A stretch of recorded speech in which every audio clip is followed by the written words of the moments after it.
I'm hoping you can help me out with my confusion, because I came here hoping to resolve my confusion, but your opening remarks were about the worldwide view of the Big Bang, all the planetary, solar system developing, life on Earth starting, the evolution of humans.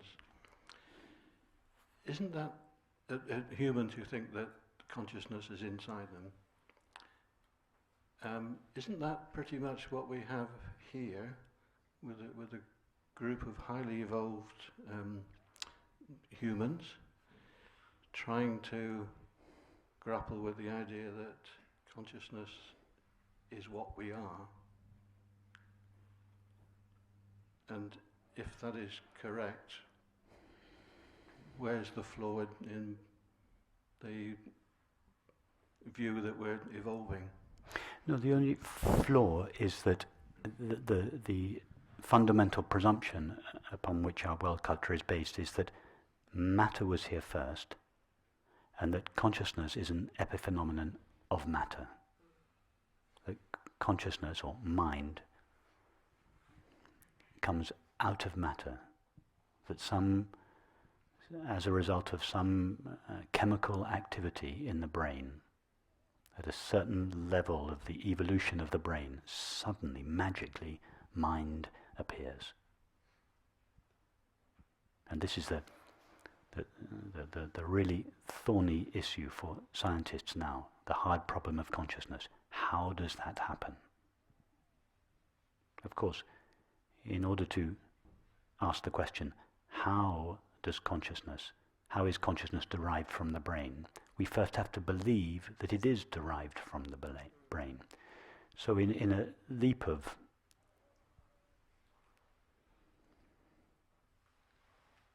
irrational thinking, scientists first conclude that consciousness comes from the brain, and then asks how. But what legitimacy is there to that conclusion? On what basis have they already concluded that consciousness comes from the brain, if by their own admission nobody has ever seen it happen, nobody has any idea how it happens?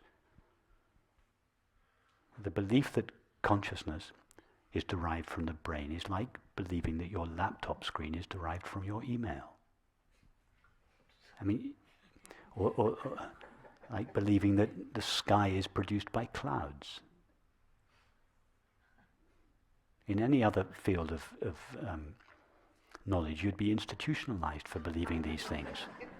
But for some reason, the belief that consciousness is derived from matter continues, even though people acknowledge, the scientists themselves acknowledge, we have no idea. But wouldn't that make you question the fundamental presumption? Wouldn't you at some stage think, well, we're convinced that consciousness is derived from matter. We've no idea how it happens, nor have we ever seen it happen. If you were a really honest scientist, wouldn't you begin to doubt your model? Wouldn't you begin to think, well, maybe consciousness doesn't come from matter? After all, it is my experience that consciousness is here first. There is nothing prior to consciousness in my experience. Therefore, how can I believe that matter was here first and gave rise to consciousness? And it's not rocket science. It's just honest, rational thinking. So I needn't abandon the viewpoint that there has been a historical process of evolution, totally involving consciousness all the way through. What?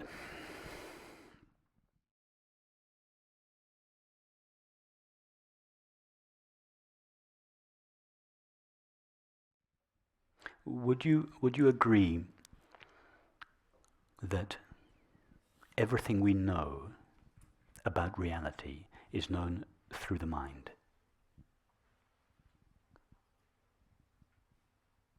Through the mind. Through the mind, by the mind. Yes. Yeah. And would you agree that the mind is limited? Yes. And would you agree, therefore, that the mind superimposes its own limits upon whatever it knows. Yes, that's Perfect. So, everything the mind knows of, everything we know of reality is known by the mind. The mind is obviously limited. Therefore, the mind's view of reality is filtered through its limitations. Yeah. Now, the mind thinks time and space belong to reality. But how does the mind know that? Maybe time and space are the limitations of the mind through which reality is known. Maybe there is no time and space in reality, but maybe time and space belong to the limitations of mind. How do we know that's not the case? We don't.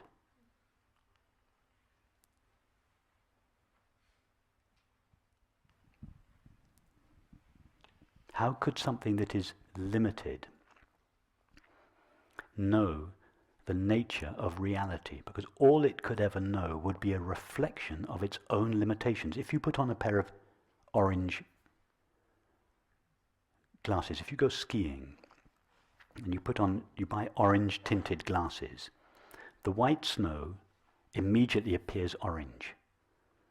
Now, it looks as if the snow is orange. It's not. The orange is the filter through which we are looking.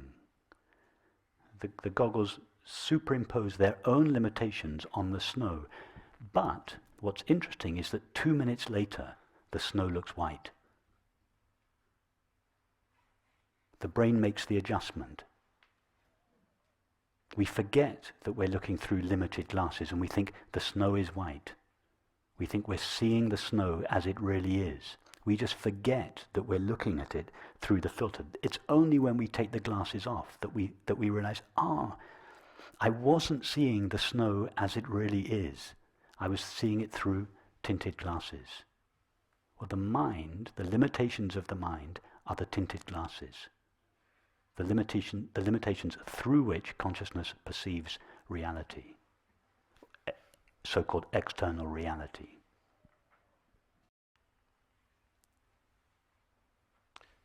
So what is there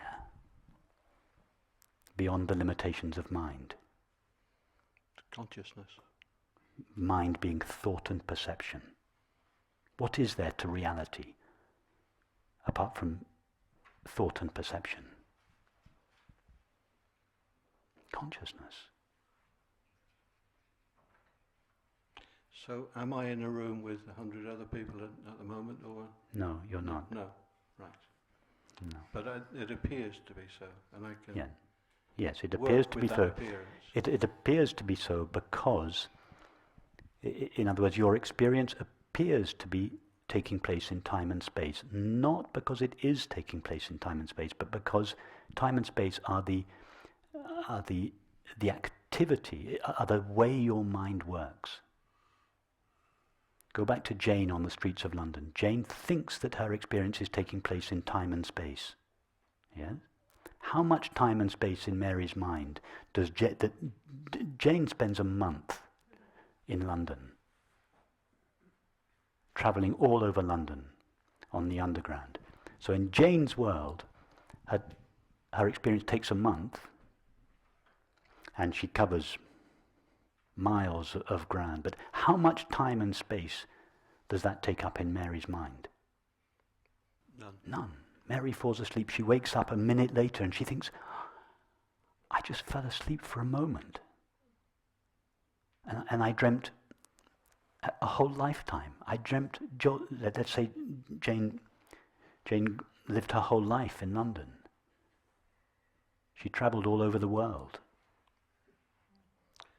But in your analogy, is it not Jane who needs to wake up, realise she's always only ever been Mary, but is still Jane?